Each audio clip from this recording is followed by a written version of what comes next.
2, 1.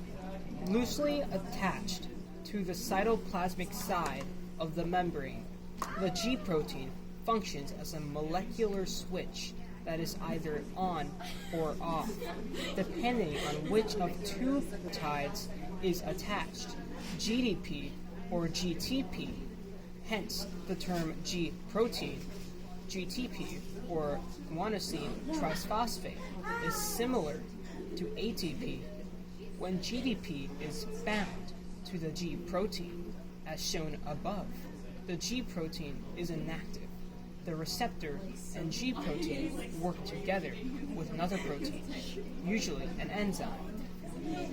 When the appropriate signaling molecule binds to the extracellular side of the receptor is activated and changes shape. Its cytoplasmic side then binds an inactive G protein, causing a GTP to displace the GDP. This activates the G protein. The activated G protein dissociates from the receptor, diffuses along the membrane, and then binds to an enzyme, altering the enzyme's shape and activity.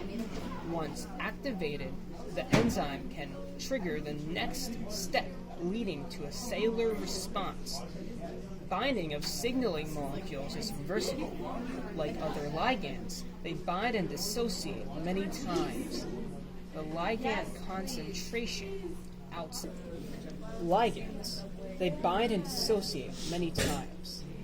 The ligand concentration outside the cell determines how often a ligand is bound and causes signaling. The changes in the enzyme and G protein are only temporary because the G protein also functions as a GTPase enzyme. In other words, it then hydrolyzes its bound GTP to GDP and P. Now, inactive again, the G protein leaves the enzyme, which returns to its original state. The G protein is now available for reuse. The GTPase function of the G protein allows the pathway to shut down rapidly when the signaling molecule is no longer present. That's hard.